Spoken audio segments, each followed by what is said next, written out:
Okay, so first of all, what I'm going to do is I'll just quickly tell you how you can use R as a calculator just by using the console. Okay, so if you want, you can just add stuff. Okay, like 24 plus 57, and then press enter, and you will be able to see the result. Okay, and similarly you can multiply, divide, subtract. So what I'm going to do is I'll write all these commands in the file so that I can share with you later. Okay, so I'll do this. Okay, I'll just type my commands in the file and then I'll save it. Okay, so let me just do that. Okay, so the first thing is that you might want to write some comments about what you're going to do in a small block of code. Okay, that's going to succeed this comment. Okay, so if you want to write a comment, then this is how you can do it. You can just uh, type hash and just write some useful comment about what you're going to do in the next block of code. So this is useful because later on, when you're going to read your file again, then you might want to you will get an idea about what you have done in a certain block of code. So like for example, I'm just going to check uh, if I can do some arithmetic operations in R. Okay, so let's say, for example, if I want to figure out, so if I'm given the price and the quantity, and I want to figure out the revenue. Okay, so P is price is, let's say, well, 275. Okay, quantity is whatever quantity you want to take. Okay, 88.99. Okay, and I want to figure out revenue. Okay, so how to find revenue? If you're given the price and the quantity, you just multiply. Okay, so 275 times 8899. Okay, and let's run this. So if you want to run this line, okay, you can just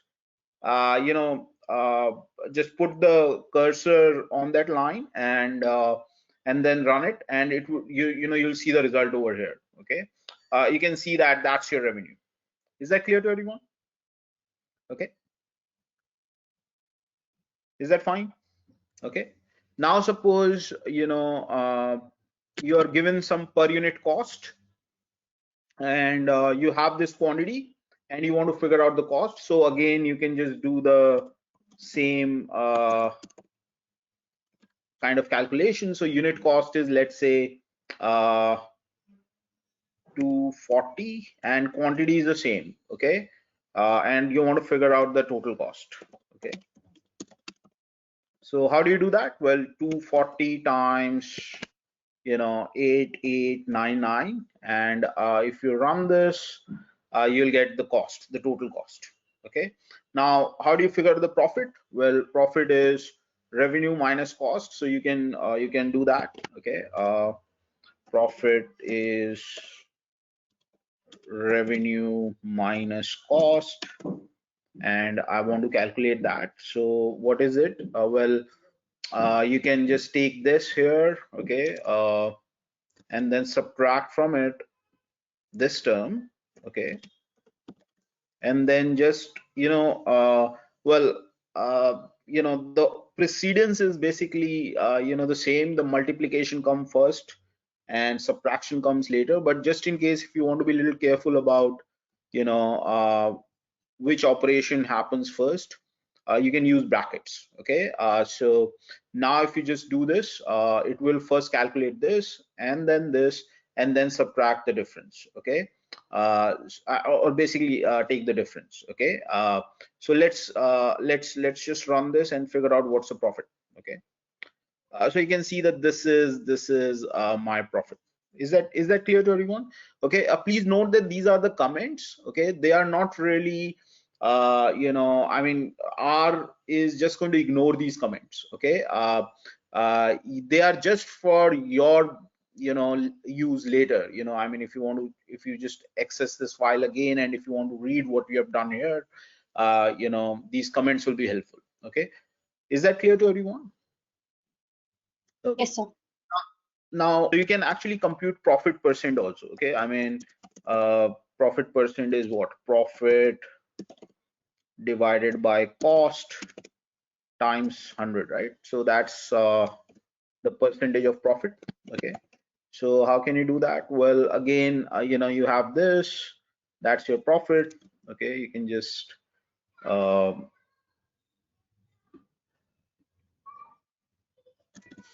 okay, and just put a bracket over here. Okay, so that's going to be profit, and you divide it by cost. So this is the total cost. Okay, and then you multiply the whole term by 100. Okay, so again you put a bracket and then 100.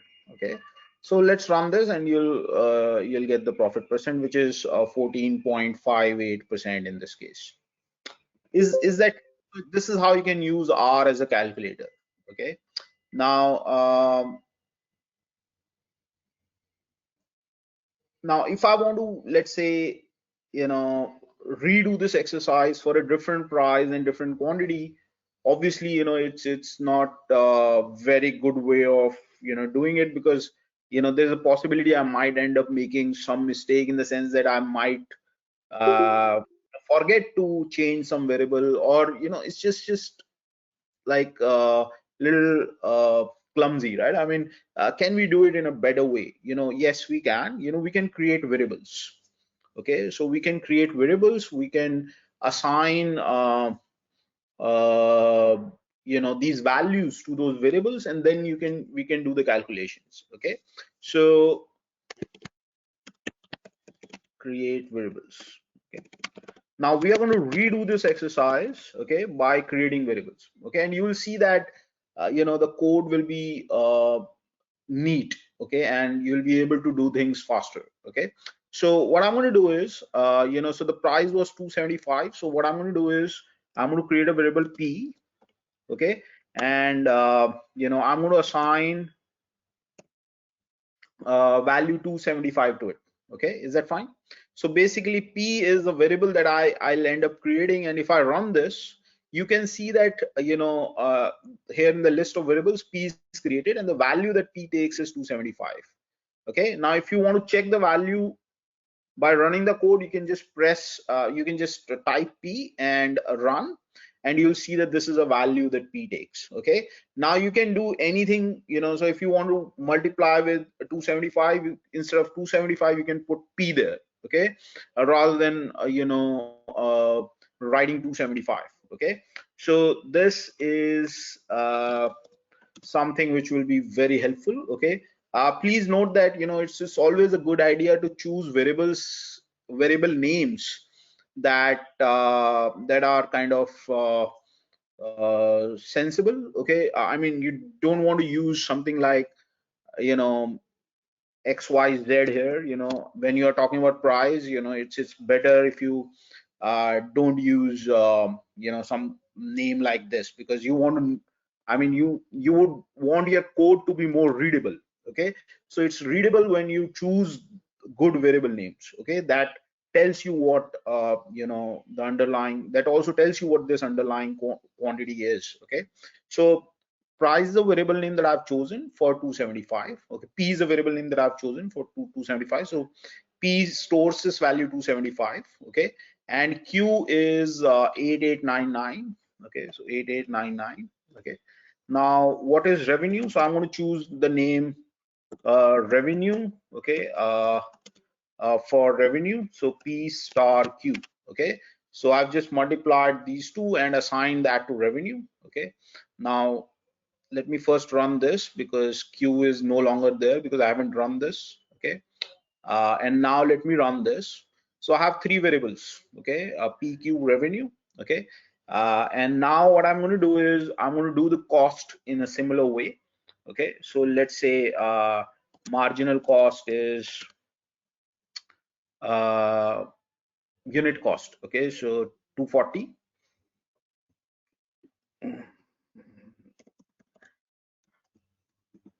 So unit cost is 240, and then total cost, okay, is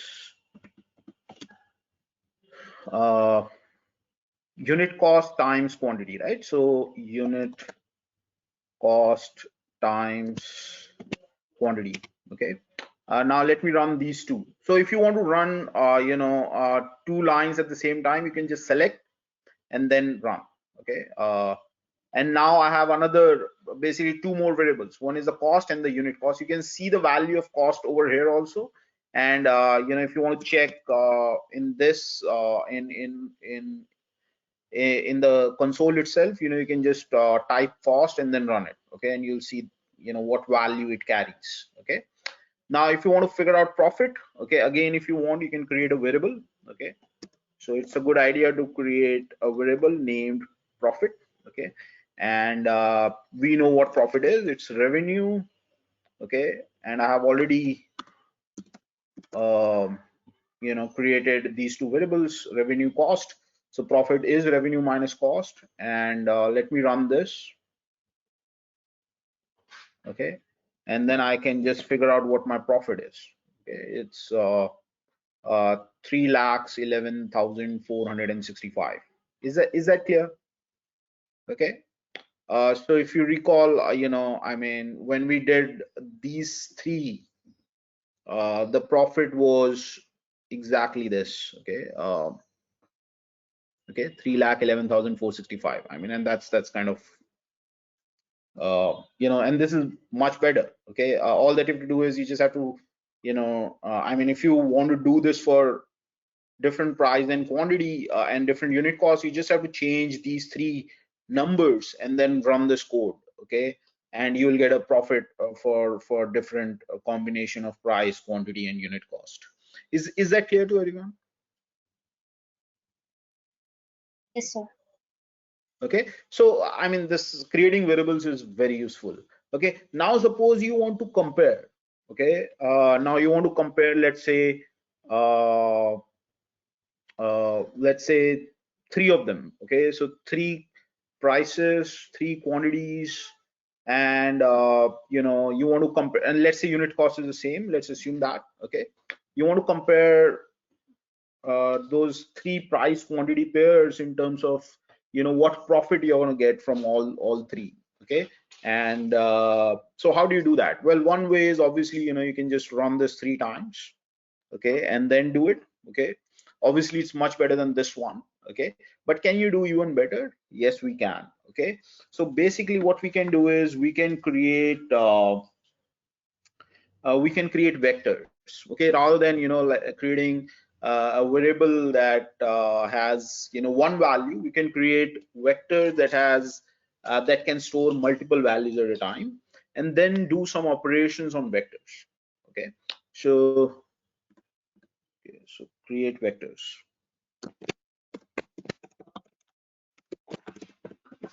So obviously it's much more useful, for comparing and okay. So so again, what I'm going to do is I'm going to overwrite these variables, okay. So instead of using, basically I'll use the same names. So let's say, for example, if I use p again, okay, notice that p right now stores value 275, okay. So what I'm going to do is I'm going to overwrite it, okay. So I'm going to say that I want to assign a new value to p, okay. So let us say 300, okay. And now if I check what is the value of p, you'll see that it's 300. So I can overwrite p, okay. I won't be needing this variable, okay. I can just overwrite it, okay. So now what I'm going to do is I'm going to store so basically I have data, okay. Data on let's say set of three prices and three quantities, okay. So comparing profits from P1, P2, P3, which is, let's say, let me take small values, okay, so that it's just going to save some time, okay. And so these are the prices, and quantities are, let's say,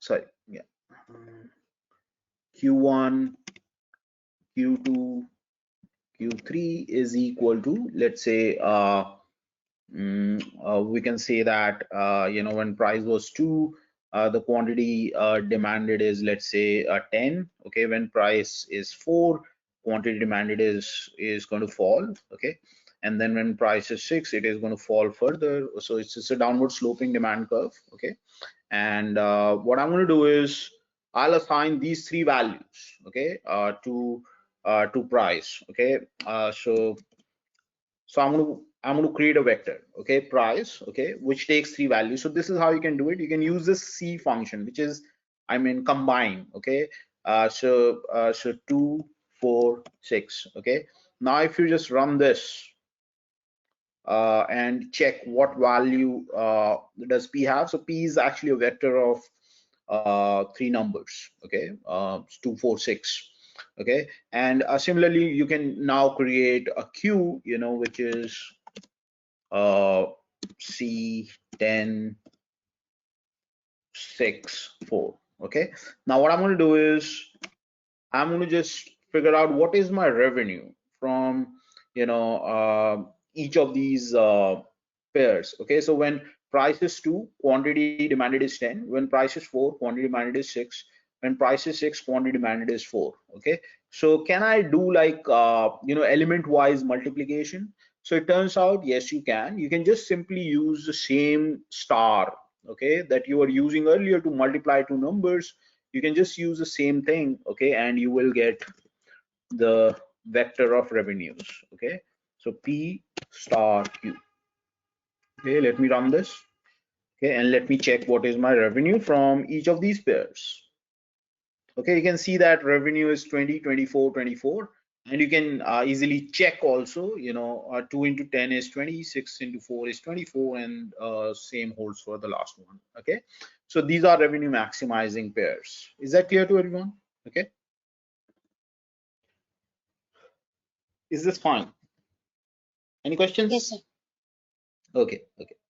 So obviously, you can also compute profit. If you have a cost, you can just add cost to it. Okay, let's just add some cost. Okay, now let us say cost is uh, you know 0.1 times q square. Okay, so cost function is like 0.1. Cost is, so this is just a comment, okay, just to help you with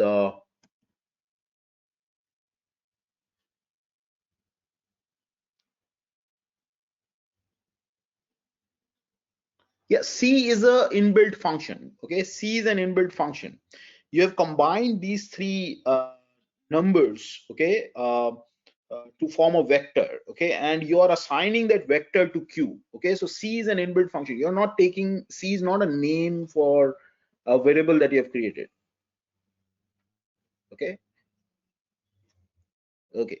So let us say cost is 0.1 q square. Okay, so again, like if you want to figure out what is the cost associated with these three quantities, you can just use 0.1 star q hat 2. Okay, and then just to be careful, you just put the parenthesis. Okay, and then if you run it, you will get again a vector of three quantities, okay, which are three costs actually. Okay, so let's just run this. Okay, and let's check what is my cost at these three quantities. Okay, and you can easily verify that this is what 10 square into 0.1 is 10, right? Okay, and similarly for the other quantities. Okay, now that you have cost and revenue, you can find the profit, okay, which is revenue minus cost okay, and then just check your profit, okay. And now you can compare the profits, okay. So you can see that this one is profit maximizing. The third price quantity pair is profit maximizing. Is that clear? Okay. So obviously, like if you just use the variable names, it improves your basically it actually first of all improves your code, okay. Secondly, it makes it more flexible in the sense that you can add more quantities, add more prices, okay, and compare more options, and your code is also neat, okay. So let's continue, okay. Let's see what more we can do. Of course, this is just the beginning, okay. Okay, so how can we determine the length of a particular vector? Okay, so there is an inbuilt function, okay, which is length. So right now we have just created some 2 or 3 vectors, manually, which has just 2 or 3 elements. Okay, but of course, I mean, there are possibilities when vectors are of length 10,000, 20,000. So obviously you just can't type them and then count. Okay, so this is useful, and not just that. Sometimes length is also useful if you want to use it to create new variables. Okay, so let's say I want to figure out what is the length of q vector. Okay, so obviously we know that we had 3 entries in q, so the length should be 3. Okay, and it is indeed 3. Okay, so this is also an inbuilt function. Okay, length is an inbuilt function which returns the length of a vector. Okay.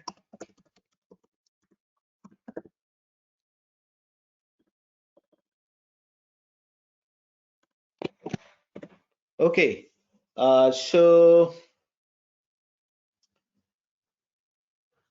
how can we create vectors which are, let's say, longer, in the sense that let's say for example I want to create a vector which is 0 to 100. Okay, 0 1 2 3 4, increasing by 1. Can I do that? Okay, so I mean, I don't want to write like c 0 1 2 3 101 times, right? I mean, it's just not a very good way of doing it. Okay, so there are some inbuilt functions which can do that for you. Okay, so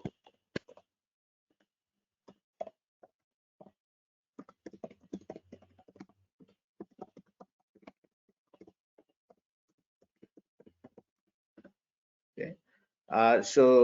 Like for example, if you want, if you want to compare different quantities, okay, from 0 to 100, okay, so you can do something like this: 0 is to 100, okay, and let's run this and let's check what is q. Okay, you can see that you have quantities from 0 to 100 in vector q. Is that clear? Okay, now obviously this is very helpful, because now if you want to figure out profits uh, at all these quantities, you can easily do this by using this vector q, by simply figuring out the relationship between price and quantity. Okay, so let us say the demand curve is given by so suppose the inverse demand is P equals 10 minus Q, or maybe let's take some big number, 50 minus Q. Okay, so P is 50 minus Q. So how do you create a vector of P? Okay, so we should be a little careful here, because when Q becomes greater than 50, then price will be negative. Okay, so if you want to avoid that, that is also possible. Okay, so we'll see that. Okay, don't worry about it, we'll see that. Okay, but right now if you just write P as 50 minus Q, what are we going to get? Okay, so 50 minus Q, So notice that I'm just taking a number here, and from that number I'm subtracting this entire vector. Okay, so so if I do that, what will happen? So R will automatically subtract from each element. It will automatically subtract from 50 each element of Q. Okay, and we'll create a new vector of prices. Okay, let's run this, and you will see that uh, you have this vector, where when Q is 0, P is 50, when Q is 1, P is 49, and so on and so forth. Is that clear to everyone? Okay, we have negative numbers here. Okay, don't worry about it. I'll tell you how to do that. Okay, is that clear to everyone? Yeah. Okay, okay. Okay, now we can do the same thing. Okay, now we have a vector here, sorry, vector of size 101 here, and again a vector of size 101, and we can now multiply them to get the revenue. Okay, so I'm again going to overwrite revenue with this new price quantity. Okay, and then let's say cost is the same function. Let me use the same function, 0.1 star Q squared. Okay, was it this one? Yes. Okay, I mean, I don't have to write it again because it's already taking this value.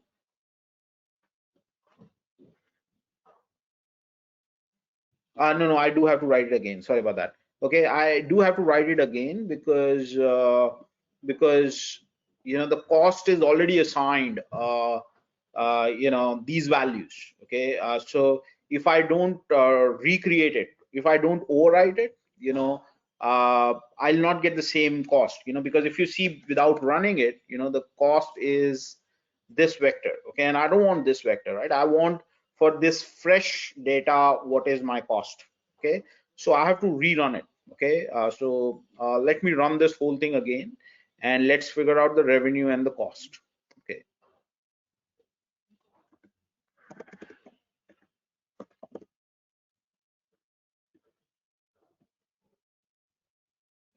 okay, so you can see that this is the revenue. Okay, and this is the cost. Is that clear? Okay, now I can figure out the profit. Okay, so profit is revenue minus cost. Okay, again I'm overriding profit with my new profit.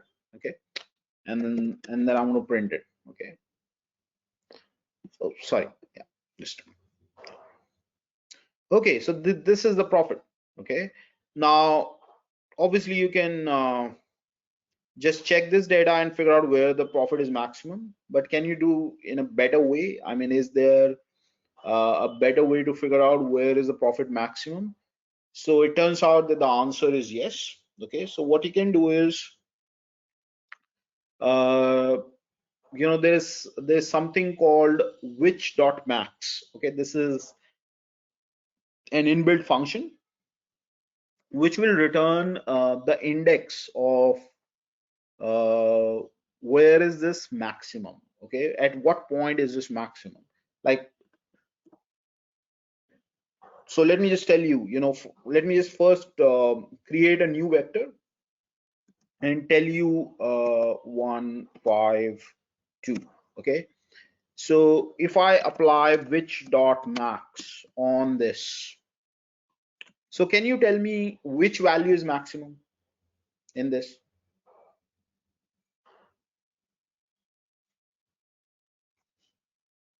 Which value is maximum in these three?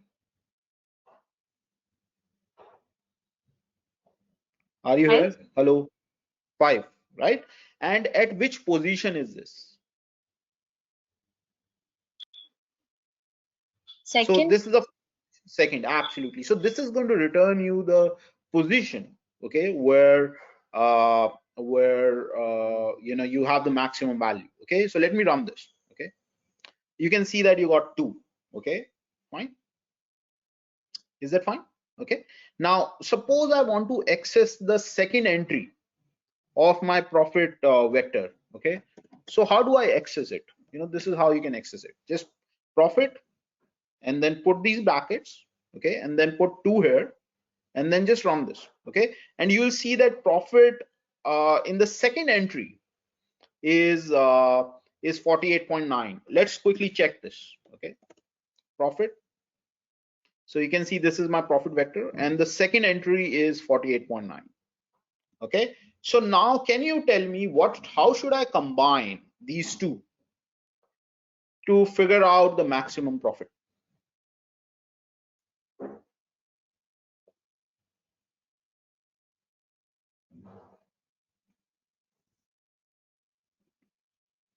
How do I combine these two to figure out the maximum profit? What do you think? I want the maximum profit. So this is just an example. Okay, this is an example vector where I'm just asking, where I'm just trying to tell that, if you just apply this function which dot max on this vector, it will return the position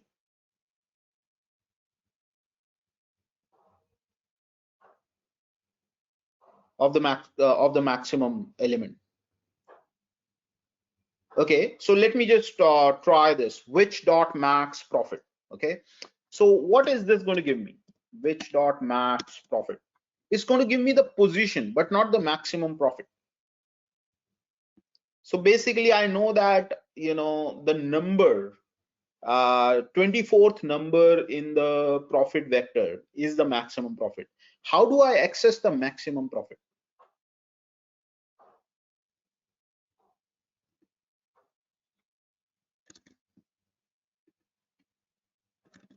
Like this, right? Yeah, profit 24, or you can just simply put this, and that's going to give you the maximum profit. Okay, so the maximum profit is 568.1. Is that clear? Yes, sir. Okay, now how do I figure out? So this is, let me call this profit max. Okay, so instead of typing this again and again, let me assign some name to this. Okay, let's say position max. Okay, position max is this. Okay, and now what I'm going to do is I'm going to put, let me choose a smaller name. Okay, position max. Okay, and then let me just put POS max over here. Sorry about that. Okay, and let me call this profit max. Profit max. Okay. Okay, now basically I have two variables. One is position max, the position where the position of the profit where the profit is maximum. Okay, and in the profit vector. Okay, and then the maximum profit, which is the profit max. Okay, so if you want, you can just check that profit max is exactly what we got here, 568.1. Okay, now let me figure out what is the quantity and the price that gives me the maximum profit. Okay, so Q max. Okay, let me create Q max. Okay, now can you tell me what should I do if I want to figure out what quantity gives me the maximum profit? So remember the quantities were 0 to 100.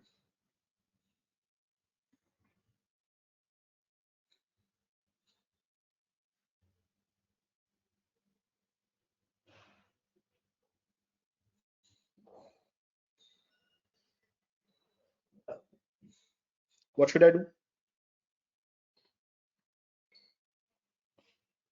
Come on, it's simple.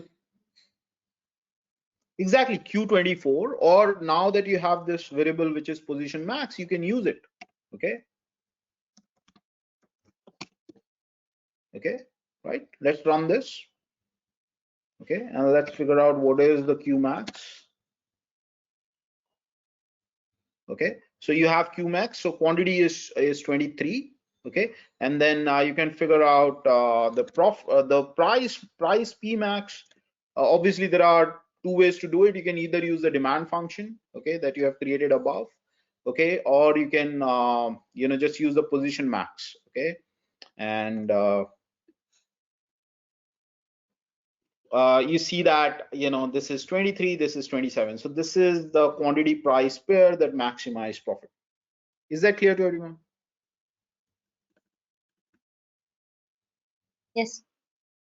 Okay, so I mean, obviously, the good thing is that you don't have to do anything manually. You just write the formulas that you already know. If you choose the right names, I mean, this is a very simple uh, analysis that you can easily do. Okay, uh, okay, so I just told you how you can access an element of a vector just by using these brackets, and also please don't use any bracket anywhere. I mean, that's not the right way of doing it.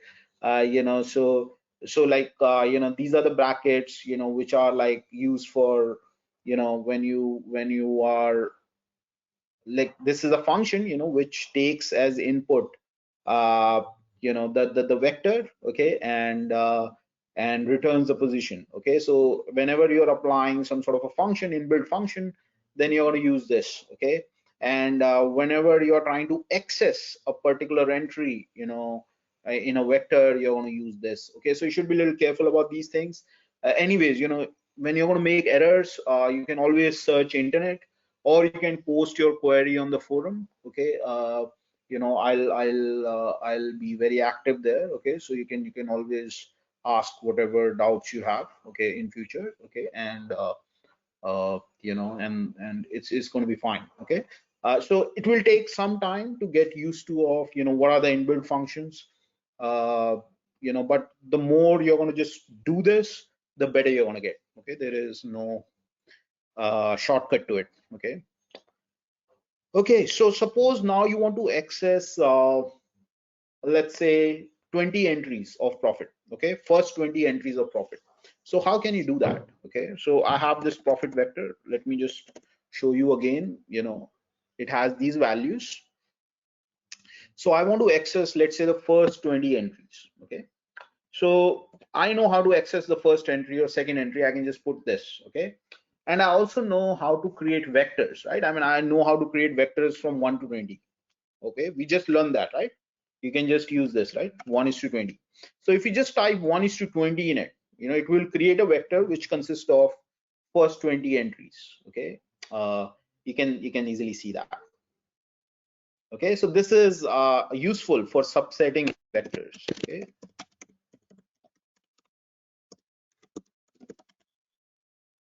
is that fine? Okay. Okay, you suppose you want second entry, fifth entry, and seventh entry. So how can you do that? Well, again, you can use the same brackets. Okay, and then you can just type. So basically, so these are the indices that I want. The second the second entry, fifth entry, and seventh entry. So I'm going to put C, 2, 5, and 7. Okay, and then if I run this, I'll get a vector of size 3, which consists of profit at the second position, fifth position, and the seventh position. Is that clear? Is that okay? Yes, sir. Okay, okay.